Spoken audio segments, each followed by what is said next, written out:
Guys, I hope you are well and আমি আবার তোমাদের সামনে চলে এসেছি একটা নতুন ক্লাস নিয়ে। And in this class we are going to learn the use of lack of. তাহলে আমরা এই ক্লাসে শিখব ল্যাক অফ এর ইউজ। দেখো ক্লাসটা দেখো সম্পূর্ণ, শত শত সেন্টেন্স তুমি মেক করতে পারবা ল্যাক অফ ইউজ করে। Believe it or not, so just দেখতে থাকো। সো দেখো, lack of something, lack of something কোনো কিছুর অভাব, ল্যাক অফ সামথিং কোনো কিছুর অভাব, ল্যাক অফ মানি মানির অভাব, ল্যাক অফ খাও গরুর অভাব, ল্যাক অফ ওয়াচ ঘড়ির অভাব। সো ল্যাক অফ সামথিং কোনো কিছুর অভাব। দেখো কোনো কিছুর অভাব, ল্যাক অফ সামথিং। এখন আমরা সেন্টেন্সে প্রয়োগ করি। দেখো, I have lack of money.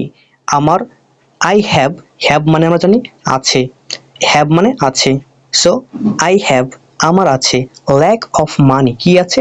Lack of money টাকার অভাব, lack of money.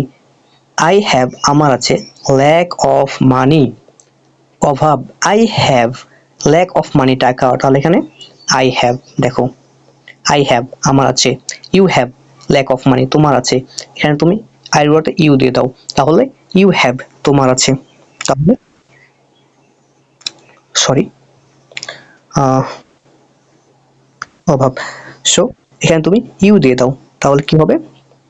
You you have তোমার আছে, ইউ হ্যাভ তোমার আছে ল্যাক অফ মানি। হ্যাভ মানে আছে, আই হ্যাভ আমার আছে, ইউ হ্যাভ তোমার আছে, তাহলে কি আছে?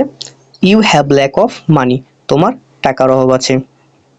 এখন তুমি এই ইউ এর গড়াতে হি দাও, হি হি আর এখানে হ্যাভ থাকবে না। তুমি যখন third person singular number use করছো তখন তোমাকে এখানে হ্যাজ দিতে হবে। হি হ্যাজ তার আছে ল্যাক অফ মানি তার টাকার অভাব আছে। এখন তুমি এখানে কি দিয়ে দাও?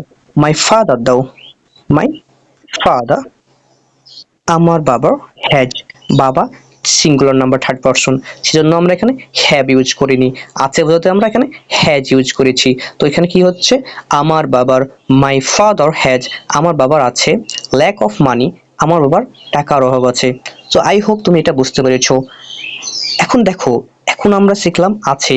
এখন যদি বলি ছিল, আমার টাকার অভাব ছিল, আই হ্যাড। হ্যাভ এর পাস্ট ফর্ম হ্যাড, হ্যাভ মানে আছে, আই হ্যাভ আছে, আই হ্যাড ছিল, আই হ্যাড আমার ছিল, ল্যাক অফ মানি আমার ছিল, আই হ্যাড আমার ছিল, কি ছিল? ল্যাক অফ মানি আমার টাকার অভাব ছিল। তাহলে বুঝতে পারছো, আই হ্যাড আমার ছিল ল্যাক অফ মানি, এটা পাস্টে করলাম আমরা। আমার অতীতে ছিল I had lack of money, আর আমার আছে I have lack of money.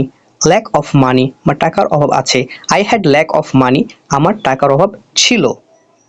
এখন দেখো, তোমার টাকার অভাব ছিল, you had lack of money তোমার টাকার অভাব ছিল।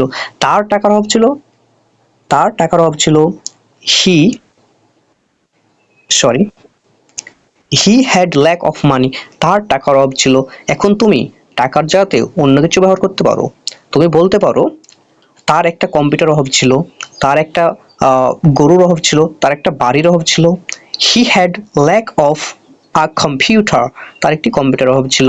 My father had lack of a computer, আমার বাবার একটি কম্পিউটার অভাব ছিল, বা আমার বাবার একটি বাড়ির অভাব ছিল। My father had lack of a house, একটা বাড়ির অভাব ছিল। তো তুমি এভাবে শত শত সেন্টেন্স ব্যবহার করতে, ল্যাক অফ ব্যবহার করে মেক করতে পারো খুবই ইজিলি।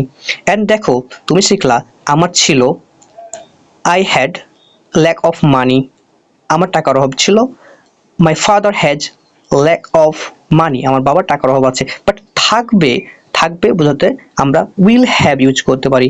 আই উইল হ্যাভ আমার থাকবে, আই উইল হ্যাভ আমার থাকবে ল্যাক অফ মানি আমার টাকার অভাব থাকবে।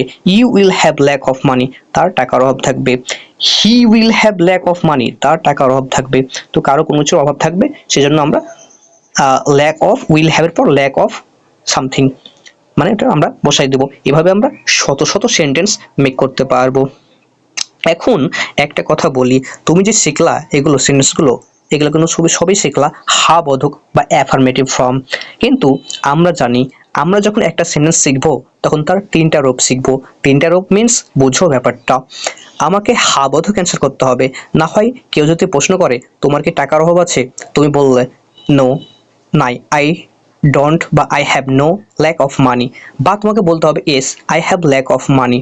হয় তোমাকে প্রশ্ন করতে হবে কাউকে, না হয় না বোধক অ্যান্সার দিতে হবে, না হয় তোমাকে হা বোধক অ্যান্সার দিতে হবে। সো দেখো, তোমাকে একটা সেন্টেন্স যখন শিখছো, একটা সেন্টেন্স শিখছো, ওই একটা সেন্টেন্স দিয়ে তুমি তিন রকমের সেন্টেন্স মেক করবা। একবার হা বোধক করবা, একবার না বোধক করবা, একবার প্রশ্নবোধক করবা। তুমি যদি এইভাবে সেন্টেন্স প্র্যাকটিস করতে পারো, I believe that you will be able to speak, right and read English very easily.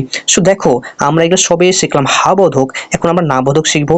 এখন না বোধক শিখলে আমার টাকার অভাব নাই, তাহলে আমরা শিখবো আমার টাকার অভাব নাই। তো আমরা কি করে বলবো আমার টাকার অভাব নাই? তাহলে আই হ্যাভ নো, আমার নাই, আই হ্যাভ নো, আমার নাই।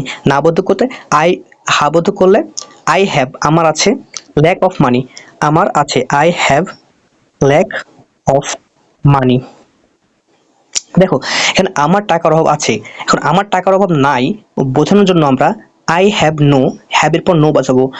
কারো কোনো কিছু নাই, কারো কোনো কিছু নাই বোঝানোর জন্য আমরা হ্যাভ নো, সাবজেক্ট হ্যাভ অথবা হ্যাজ নো প্লাস সামথিং, কি নাই, এটা ইউজ করি। তাহলে আমি বলছি আমার টাকার অভাব নাই, তাহলে I have no, I have no, আমার নাই, আই হ্যাভ নো, নাই, কি নাই, ল্যাক অফ মানি, টাকার অভাব নাই। তাহলে I have lack, I have no lack of money. এখন বলি যদি তোমার টাকার অভাব নাই, you have no lack of money. তাহলে তার টাকার অভাব নাই, এটা এখন তার টাকার অভাব নাই, he has no lack of money, তাহলে এটা না বোধক শিখলাম। এখন আমি যদি বলছি পাঁচটা শিখি না বোধক, তার টাকার অভাব ছিল না, he had no lack of money, he had no lack of money, তার টাকার অভাব ছিল না। এখন আমার টাকার অভাব ছিল না, আই হ্যাড নো, এখন পাঁচটা যেটা বলছি ওটাতে নেগেটিভ করতে আমরা নো লাগাই দেবো হ্যাডের পর, তাহলে I I had no lack of money, আমার টাকার অভাব ছিল না। এখন দেখো, এখন ফিউচারের মানে যেটা ফিউচার উইল হ্যাভ মানে থাকবে, এটা না বোধ করতে হলে উইলের পর নট লাগিয়ে দেবো। I will, I will not have lack of money, I will not have, আমার থাকবে না, ও কি থাকবে না, ল্যাক অফ মানি, আমার টাকার অভাব থাকবে না। তো এইভাবে তুমি সেন্টেন্স মেক করতে পারো। এখন সাবজেক্ট চেঞ্জ করতে পারো, তুমি ভার্ব চেঞ্জ করতে পারো, তুমি ই চেঞ্জ করতে পারো, নাউন চেঞ্জ করতে পারো। তুমি চেঞ্জ করে তুমি শত শত সেন্টেন্স এভাবে মেক করতে পারো। এখন আমরা শিখলাম হাবোধক, নাবোধক, এই সেন্টেন্সের হাবোধক নাবোধক, কিন্তু আমাদের আরেকটা বাকি আছে, সেটা হচ্ছে প্রশ্নবোধক। আমাকে হয় প্রশ্ন করতে হবে, হয় নাই হাবোধক অ্যান্সার দিতে হবে, না হয় নাবোধক অ্যান্সার দিতে হবে। তাহলে আমাদের এই একটা সেন্টেন্সের তিনটা রূপে শেখা লাগবে। সো এখন যদি আমি কাউকে প্রশ্ন করি তোমার কি টাকার অভাব আছে, এই যে আছে, আমরা আছে, এখানে আমরা প্রশ্নবোধক করতে প্রেজেন্ট, প্রেজেন্টে বোঝাচ্ছে আছে, তাহলে প্রেজেন্টে প্রশ্ন করতে আমরা ডু অথবা ডাজকে সাবজেক্টের সামনে নিয়ে আসবো। ডু অথবা ডাজ, এর সাবজেক্টকে আই, আই হ্যাভ, মানে এর সাবজেক্টকে ইউ হ্যাভ, তোমার আছে, ইউ হ্যাভ, ইউ হ্যাভ, তোমার আছে।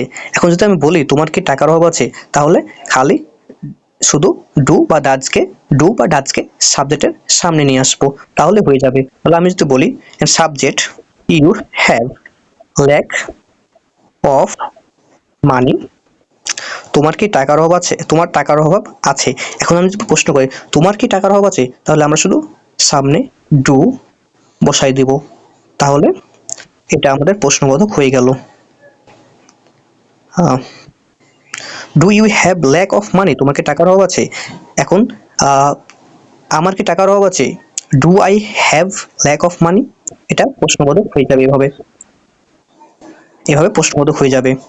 আর আমরা যদি এখন ছিল, তোমার কি টাকার অভাব ছিল পাঁচটা করি, তাহলে সাবজেক্টের আগে জাস্ট ডিড বসাই দেব, did you have lack of money, তোমার কি টাকার অভাব ছিল, প্রশ্ন করছি। এখন যদি আমি ফিউচারে প্রশ্ন করি তাহলে শিখতে হবে উইলটাকে সামনে দিয়ে দিতে হবে সাবজেক্টের। উইল সাবজেক্টের সামনে জাস্ট উইলটা বসাই দেবো। আমি যদি বলি আমার টাকার অভাব থাকবে, আই, তোমার টাকার অভাব থাকবে, you will have lack of money. তোমার টাকার অভাব থাকবে, বাট আমি এখানে বলছি, প্রশ্ন করছি তোমার কি টাকার অভাব থাকবে, তোমার কি টাকার অভাব থাকবে, তাহলে আমি জাস্ট উইলটাকে ফিউচারে উইলটাকে সামনে দিয়ে দেবো সাবজেক্টের। উইল তারপর সাবজেক্ট তুমি, তোমার থাকবে, তোমার সম্পর্কে বলছি তো সাবজেক্ট তুমি। You will you have lack of money, তোমার কি টাকার অভাব থাকবে। তাহলে আমরা বুঝতে পারলাম ল্যাক অফ এর ব্যবহার। ল্যাক অফ মানে ল্যাক অফ সামথিং, কোনো কিছুর অভাব। ল্যাক অফ সামথিং, কোনো কিছুর অভাব। ল্যাক অফ সামথিং, কোনো কিছুর অভাব। আর আমরা যখন শিখলাম তখন আমাদের তিনটা জিনিস শিখতে হয়েছে। তিনটা জিনিস শিখতে হয়েছে, একটা হচ্ছে একটা সেন্টেন্সের হাবোধক করা, নাবোধক করা, প্রশ্নবোধক করা। এই তিনটা জিনিস আমাদের শেখা লাগবে প্রত্যেকটা সেন্টেন্সের। হাবোধক করতে হবে, হয় নাবোধক করতে হবে, নয় হাবোধক অ্যান্সার দিতে হবে। সো আই হোপ আপনারা ক্লাসটা বুঝতে পেরেছেন। যদি বুঝে থাকেন তাহলে একটা সেন্টেন্স কমেন্ট করে যাবেন, সো দ্যাট আমি আরও নতুন নতুন ভিডিও মেক করার মোটিভেশন পাই আপনাদের কাছ থেকে। Thank you so much for watching this video.